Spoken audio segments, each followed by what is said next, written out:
Buen día amigos y amigas. A continuación narraremos el sexto relato del capítulo Gasca, el primer alfa, titulado Una demostración temeraria, perteneciente a la sensacional historia El cazador de hombres lobos. En ese momento Gasca, la primera gran bestia destructora, apareció para reclamar el territorio. Aprovechando su corpulencia, fuerza y poder, cayó de lleno sobre Beche, quien de inmediato sintió un poderoso golpe que sacudió su columna, fracturándole las costillas. De inmediato se puso de espaldas, mostrando sumisión ante su inminente muerte. Sin embargo, a Gasca no le importó ver la muestra de respeto y rendición por parte de su enemigo. Decidió seguir atacando yendo directo al cuello, mientras sus enormes garras delanteras abrían rápidamente el pecho de su víctima. En pocos minutos, el primer gigantesco hombre lobo, mostrando la fuerza de un oso pardo y la voracidad de una hiena, destrozó a un enemigo de gran tamaño, con increíble facilidad y rapidez. Tras despedazar al primero, salió rápidamente en busca del que escapó, pero éste le llevaba mucha ventaja, así que volvió para devorar al derrotado como muestra de poder. Después de saciarse, olfateó los aromas del entorno y orinó en un matorral para dejar una marca de su presencia ante cualquier enemigo. Los instintos asesinos de Gasca dominaban todas sus acciones. Aunque reconocía las señales de rendición, quería dejar constancia de su dominio. Quizás más adelante podría aceptar algún incondicional, pero ahora no era el momento. Huyendo de aquella enorme bestia desconocida que lo superaba totalmente, Gaudevic siguió cualquier rumbo que lo alejara. Cada paso que daba en la neblina, anegada por la nieve y espesos árboles, era vital para preservar su vida. Intentaba desesperadamente alargar la distancia cuando fue derribado por una bestia desconocida similar a la que mató, pero esta era más grande. Por suerte, sus instintos le permitieron repeler la agresión automáticamente para no ser alcanzado por aquellas larguísimas garras que lo cortarían fácilmente. Sabiendo que este enemigo sería difícil de derrotar, buscó un camino con menos obstáculos para huir, pero no fue posible, ya que estaba rodeado de árboles, nieve, rocas y el suelo era disparejo. Además estaba demasiado cerca de su depredador y lo atraparía fácilmente por la espalda, destrozándole el cuello con seguridad. Resignado a luchar, gruñó furiosamente para envalentonarse y resistir el inminente ataque. La bestia de mayor tamaño saltó rápidamente sobre él, derribándolo, intentando incrustar su mandíbula en su cuello, pecho o vientre. Gaudevic, utilizando sus cortas pero poderosas extremidades superiores, empujó a su agresor, encajándole profundamente a sus garras, demostrándole que también podía herirlo gravemente en cualquier situación. Aprovechando el desconcierto de su rival, Gaudevic atacó con todo su poder, logrando herirlo y confundirlo. El antes agresor se sintió intimidado y saltó a un árbol para esquivarlo y tomar distancia para alejarse. Ahora la presa se convertía en cazador. Sin embargo, su depredador subió lentamente a un árbol adyacente para saltar sobre él y luchar a muerte. Ya no se sentía intimidado ni débil, porque en esa leve escaramuza demostró su poder y se comportaba como un adversario confiado y seguro que podía luchar de tú a tú con cualquier oponente. Quizás este le pudiera aventajar en proporciones, pero no en fiereza y determinación. Al verse copado y sin salida, el antes depredador tuvo que enfrentarse a este enemigo. Ambos saltaron al mismo tiempo para chocar en el aire. El mayor peso de Raustov le permitió tomar una mejor posición, pero al caer las cuatro extremidades de Gaudevic se movieron rápidamente para sofocar cualquier ventaja que tuviera el adversario. En el suelo las dos bestias rodaron y se lanzaron fuertes dentelladas y garrazos. Gaudevic comprobó que no tendría una presa fácil, por lo que debería emplearse a fondo para derrotarla, y de nuevo los dos a cuatro patas se miraron desafiantes y nuevamente se entrenzaron en un relampagueante intercambio de dientes y garras, sin daño grave para ninguno. Ambos comprendieron, de alguna manera, que no habría más para nadie, porque las fuerzas estaban igualadas. Se neutralizaron mutuamente y gruñendo desafiante, Raustov hizo un gesto de indiferencia para demostrar que desistía de su ataque y se alejó en silencio. Gaudevic lo vio irse y reanudó su camino, comprendiendo que en ocasiones sería inútil intentar someter a un enemigo de similar envergadura, porque sería gastar energía sin motivo. Observando todo a su alrededor, avanzó rápido para alejarse de la primera bestia que imponía respeto y miedo con solo verla. Por otro lado, Gregor, otra gran bestia, parecía destacándose de las demás. Su cuerpo grueso estaba adornado por extremidades largas y poderosas, terminando en afiladas dagas que se encajarían en cualquier cosa blanda que encontraran. Tenía un hocico ancho que sobresalía de su enorme cara. Sus dientes eran unos cuchillos acerados que podían triturar todo. Enmarcaban este carrusel de picos dos poderosos colmillos muy parecidos a los ganchos con los que cargaban las reses en los mataderos para desmembrarlas. Al igual que los demás, la luz lo despertó quemándolo en instantes, por lo que se refugió en la oscuridad. Luego de protegerse salió para conocer ese territorio desconocido. Caminaba en dos patas luciendo su pelaje negro y blanco. Su gigantesca figura resaltaba en ese oscuro panorama. Se dio cuenta de la metamorfosis que sufrió y ansiaba encontrar comida. Se dio tiempo para pensar y organizar sus ideas entre la incertidumbre de saber quién era. Trataré de comprobar sus nuevas dotes anatómicas, por lo que con su poderosa fuerza y potencia desgarró un enorme tronco, asombrándose de la facilidad con la que logró hacerle surcos. Sus dos piernas curvas lo hacían caminar extraño, pero seguro. Parecía acostumbrado a esta rara forma de andar. Luego caminó en cuatro patas a gran velocidad, descubriendo increíblemente que esta sería la forma más rápida de avanzar. Sin duda, sufrió un gran cambio que lo preparó para algo desconocido. Por un momento tuvo un recuerdo de lucidez e inteligencia que le recordaba lo que algunos letrados conocían como selección natural y adaptación. Quizás de alguna manera el tiempo, o no sé qué situación, lo preparó para esta nueva vida. Reconocía que no era el mismo y que todos sus hábitos cambiaron por quién sabe qué circunstancia y que necesitaba imperiosamente comer carne, pero humana. Pensaba que pronto se adaptaría a esta particularidad con sus ventajas y desventajas. En cierto momento recordó llamarse Gregor y también que era un despiadado asesino de mujeres. Por lapsos repentinos vinieron a su mente episodios violentos donde las mataba sádicamente y huía para no ser descubierto.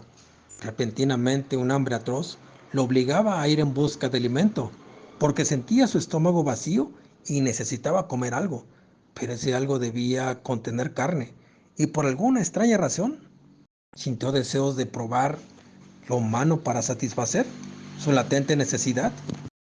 Entonces partió en busca de lo que pudiera encontrar. Aún estaba familiarizado con el lugar, por lo que tomó cualquier rumbo. Reconoció que su vista y olfato se agudizaron, comenzando a detectar todo a su alrededor. Caminaba apresuradamente tratando de hallar algo vivo para descargar su voracidad. En cierto momento distinguió un olor similar al suyo, que venía directamente a su encuentro. Era un monstruo parecido a él en tamaño y condiciones, pero con características físicas diferentes. Este era bastante alto y grueso. Su cuerpo de color marrón, casi claro, tenía muchas manchas negras. Sin embargo, al igual que él, estaba protegido por un espeso pelaje y tenía armas afiladas enmarcadas en las extremidades y en el hocico. Fue solo un momento en que se miraron, porque luego pasaron al enfrentamiento. Brugar salió a su encuentro mostrando sus poderosas armas y utilizándolas sin recelo. También afloraron sus instintos asesinos y voraces para demostrar su dominio. En segundos se estrecharon en un fuerte abrazo para medir fuerzas en primera instancia. Luego Gregor empujó con su increíble fuerza logrando desestabilizarlo.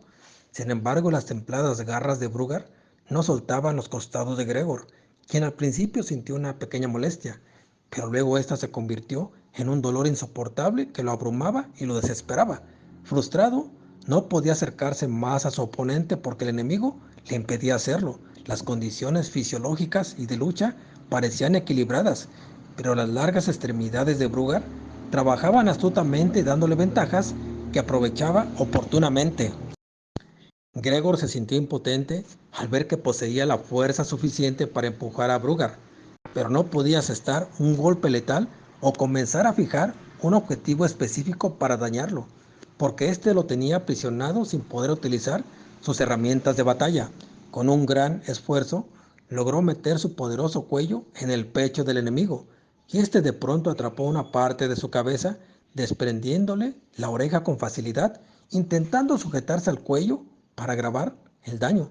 Pero Gregor se dio cuenta de su error y se apartó abruptamente. Ahora estaba a la defensiva con su cabeza ensangrentada. Su oponente utilizaba sus tenazas cortantes para arañar su carne, tratando de profundizar en las heridas. Mientras tanto, Gregor comprobó dolorosamente que no podía desengancharse y estaba fundido en un abrazo mortal del que solo saldría muerto o matando. Viéndose superado en astucia y equilibrado en fuerza, con mucho ímpetu arrastró a su rival hasta un pequeño barranco para lanzarse hacia él. De alguna manera, la inercia obligaría a su adversario a soltarle o acomodarse para tener mayor ventaja. Cuando llegaron al borde del precipicio, Brugar intuyó lo que este poderoso enemigo pretendía hacer e intentó plantarse, pero ante un inminente final adverso, Gregor siguió su arrastre y ambos rodaron vertiginosamente entre arbustos, piedras y tierra hasta llegar a su destino. Las poderosas extremidades de su enemigo estaban atrincheradas en el mismo lugar, así que maniobró para caer encima de su oponente y aprovechó el abrazo mortal para meter la cabeza dentro del vientre de Brugar, a pesar de que las garras de este le abrieron enormemente los costados debido al cambio de posición. Su movimiento fue de sobrevivencia, porque no encontró mejor solución. Automáticamente se pegó a él con una fuerza que provenía del dilema de morir o vivir. Por suerte, quedó en una posición inmejorable y comenzó a morder e ingresar a esa parte blanda. Brugar sintió cómo su estómago era abierto por las fauces de esta extraña bestia, para luego ser vaciado en pocos minutos. Poco a poco dejó de ejercer presión sobre el enemigo porque la vida lo abandonaba y aceptó su destino. Al final Gregor se desenganchó de su enemigo, poco a poco sintiendo cómo su carne se desgarraba. Había triunfado sobre un enemigo portentoso y se liberó de aquellos enormes garfios casi metálicos. Luego, frenéticamente, devoró gran parte de su presa. En ese momento gruñó furioso, demostrando su poder y también señalando que ese territorio tenía dueño. En respuesta recibió un rugido sordo y hueco que se perdió en la noche. Después de comer y desahogar su ira, comenzó a patrullar el territorio para conocerlo o encontrar otra presa, pero halló a otro depredador superior. Frente a él estaba Raustov, que en vida fuera un sanguinario asaltante. Este lo retaba a un duelo a muerte. Era una bestia gris de anchas garras y cuerpo robusto compactado. Al frente sobresalía su ancha y poderosa mandíbula. Rápidamente el destino enfrentó a dos grandes bestias que lucharían entre sí por el territorio. Por su naturaleza, Gregor lo disputaría todo. Avanzaba en dos patas para disuadir al enemigo, seguro de sí mismo. Por momentos su oponente evitaba la contienda y se alejaba a través de la niebla, perdiéndose en los espesos árboles empapados de nieve.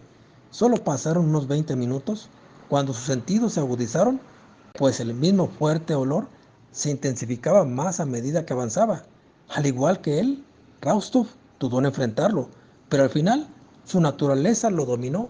Ambos eran similares en proporciones, solo que en este último el hocico no era tan pronunciado, sino muy ancho, y sus extremidades no eran comparables en dimensiones con las del primer hombre lobo del mundo, pero comparado con este oponente, las proporciones se equilibraban. La naturaleza y el instinto los invitaron a un combate a muerte en una colina. Los contrincantes se miraron desafiantes.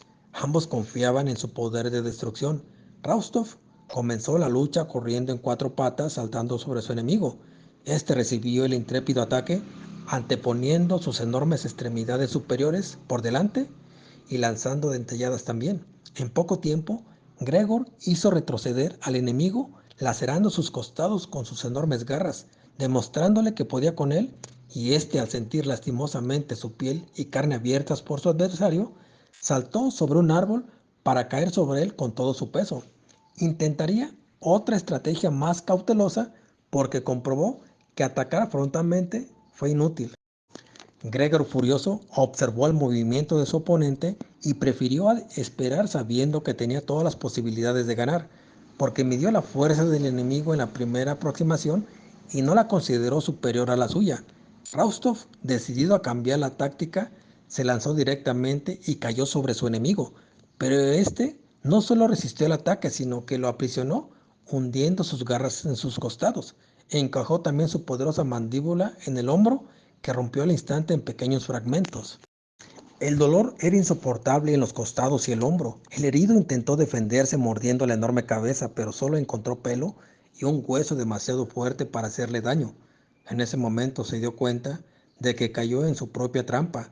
Ahora solo intentaría escapar, pero no era posible ya que su enemigo lo aprisionaba, presionando cada vez más su cuerpo y profundizando las heridas. Gregor, sintiendo al contrario debilitado y maniatado, ágilmente introdujo su cabeza dentro de su pecho y comenzó a escarbar con sus fauces al interior de su presa. En pocos minutos alcanzó la carne y, como una imagen de dos amantes, Rostov quedó anclado inmóvil en las garras de Gaudevic con la cabeza hacia atrás, mientras el vencedor perdía gran parte de su cara en el pecho de su víctima. Prácticamente deshizo las costillas que cubrían sus órganos y pudo alcanzar el corazón, que devoró inmediatamente. No paró de mordisquear las entrañas de su enemigo hasta que éste dejó de moverse. El sanguinario triunfador se demostró a sí mismo que no había enemigo para él en ese territorio. Quién sabe si en los demás encontraría a alguien de su calibre, pero de momento su grueso aullido de victoria se escuchó entre las brumas sin obtener respuesta, porque la magnitud de ese ruido indicaba que el emisor era una bestia gigantesca de la que debían alejarse si querían seguir viviendo. Por otro lado, Gasca realizaba su recorrido nocturno por su territorio en busca de presas para comer o enemigos que eliminar. Ansiaba presas humanas, pero éstas podían esperar un poco. La niebla le impedía ver todo a su alrededor con claridad, pero su olfato suplía esta carencia en los momentos de poca visibilidad. De pronto, varios olores lo confundieron. Todos provenían de diferentes partes y no se decidía a cuál seguir hasta que comenzó a aullar, haciéndose notar. Solo algunos murmullos respondieron, pero entonces un ronco gruñido de agresividad proveniente de una arboleda lo alertó. De inmediato salió un gigantesco monstruo envuelto en un pelaje blanco con rayas. Su enorme cabeza hacía juego con sus gruesas y robustas extremidades. Caminaba en dos patas dirigiéndose hacia él. Al ver sus dimensiones, Gasca reconoció que podría estar frente a su asesino. Sin embargo, el instinto de sangre y la pelea por el territorio lo hicieron correr rápidamente a su encuentro. No midieron fuerzas porque ambos sacaron sus armas y se envolvieron primero en una lucha entre sus extremidades superiores. Los zarpazos que recibía Gasca le hacían retroceder por momentos, pero no se rendiría hasta hacer valer su dominio de aquel lugar, su supervivencia, su supremacía o su vida.